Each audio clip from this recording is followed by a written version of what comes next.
نحمدہ ونصلی علی رسولہ الکریم اما بعد فاعوذ باللہ من الشیطان الرجیم بسم اللہ الرحمن الرحیم یا ایہا الذین آمنوا کتب علیکم الصیام کما کتب علی الذین من قبلکم لعلکم تتقون۔ محترم خواتین و حضرات، ہمارا آج کا موضوع ہے روزے کا احترام نہ کرنے کا وبال۔ حقیقی بات یہ ہے کہ رمضان المبارک کے آغاز پر مومنوں کی روحیں شاداں و فرحاں ہوتی ہیں، مومنوں کے دلوں میں فرحت اور سرور کی کیفیت پیدا ہوتی ہے، انہیں ایک عجیب و غریب خوشی اور مسرت کا احساس ہوتا ہے، اور وہ اللہ رب العزت کا شکر بجا لاتے ہیں کہ انہیں ایک دفعہ پھر رمضان کی برکتوں اور رحمتوں کو اپنے دامنوں میں سمیٹنے کی سعادت حاصل ہو رہی ہے، اور وہ اللہ رب العزت سے یہ توفیق طلب کرتے ہیں اور رو رو کر اپنے مالک سے یہ التجا کرتے ہیں کہ ان کا پروردگار انہیں رمضان کے دنوں کے روزے رکھنے کی توفیق عطا فرمائے، اس کی راتوں میں قیام کی توفیق عطا فرمائے، انہیں اپنی عبادت اور اطاعت کی توفیق عطا فرمائے، جبکہ جو منافق ہیں جن کے دلوں میں ایمان کی شمع بجھ چکی ہے، ان کی طبیعتوں کے اندر تکدر اور انقباض پیدا ہوتا ہے، ان کے سینوں اور دلوں میں گھٹن ہوتی ہے،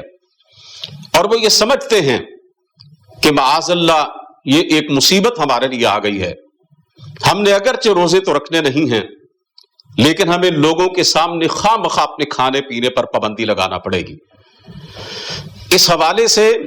سرکار دو عالم صلی اللہ علیہ وسلم کی یہ مشہور حدیث پاک ہمیں اپنے ذہن میں رکھنی ہوگی۔ آپ صلی اللہ علیہ وسلم ایک دفعہ منبر پر تشریف فرما ہوئے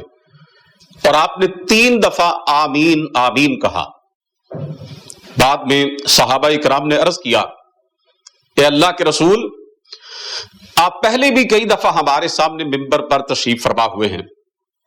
لیکن آپ نے کبھی آمین نہیں کہا، آپ نے 3 دفعہ آج آمین کہا ہے، تو اس کا سبب کیا ہے؟ آپ صلی اللہ علیہ وسلم نے فرمایا، آج جبریل امین میرے پاس آئے تھے اور انہوں نے 3 بد دعائیں کی تھیں، تو میں نے ان پہ آمین کہا۔ پہلی بد دعا یہ تھی،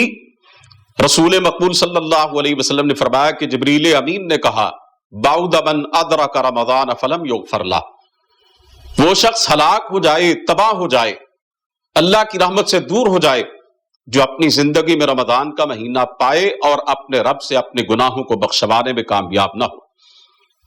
آپ صلی اللہ علیہ وسلم نے فرمایا، میں نے اس پہ آمین کہا۔ پھر دوسری بد دعا جبریل امین نے کی، بعد من ذکرت عندہ ولم یصلی علیک، اے اللہ کے رسول، وہ شخص بھی تباہ ہو جائے، ہلاک ہو جائے کہ جس کے سامنے آپ کا نام نامی اس میں گرامی لیا جائے اور وہ آپ پہ درود نہ پڑے۔ فرمایا، میں نے اس پر بھی آمین کہا۔ پھر تیسری بد دعا جبریل امین نے کی، بعد من ادرک ابویہ عند الکبر احدہما او کلیہما فلم یدخل الجنہ، وہ شخص بھی تباہ ہو جائے، برباد ہو جائے جو اپنی زندگی میں اپنے سامنے بڑھاپے کی حالت میں اپنے والدین کو پاتا ہے، دونوں کو یا دونوں میں سے کسی ایک کو پاتا ہے،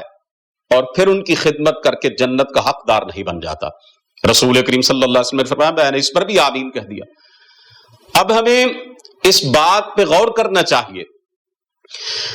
کہ بد دعا کرنے والا جبریل امین ہو، ملائکہ کا سردار ہو، اللہ کا مقرب ترین فرشتہ ہو، پیغمبران کرام کی طرف وحی لانے والا ہو، اور اس بد دعا پہ آمین کہنے والی ذات ہو سید الانبیاء کی ذات، خاتم الرسل کی ذات، رحمت للعالمین کی ذات، سید الاولین والآخرین کی ذات،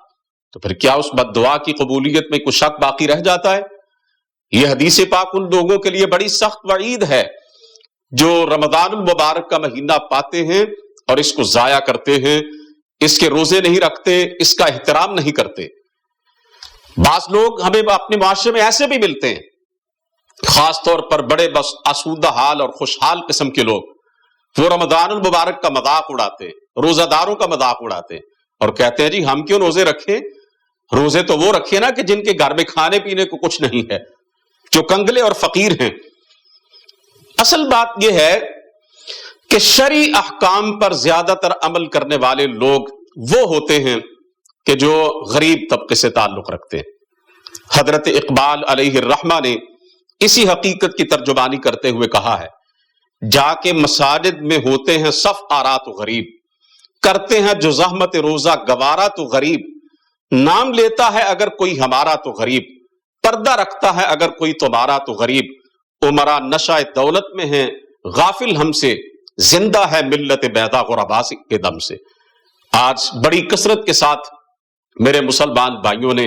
روزوں کو چھوڑنا شروع کر دیا ہے۔ گھروں کے گھر ایسے ہیں، بستیوں کی بستیاں ایسی ہیں کہ جو روزے نہیں رکھتی۔ یہ صورتحال انتہائی خطرناک ہے۔ روزہ اسلام کے بنیادی ارکان میں سے ایک رکن ہے، ہمیں اس کا حقیقی اہتمام کرنا چاہیے۔ وہ شخص بڑا بدبخت ہے۔ رسول کریم صلی اللہ علیہ وسلم نے فرمایا فَإِنَّ الشَّقِيَّ مَنْ حُرِمَ فِيهِ رَحْمَةَ اللَّهِ عَزَّ وَجَلَّ، وہ شخص بڑا بدقسمت ہے، بڑا بدبخت ہے کہ جو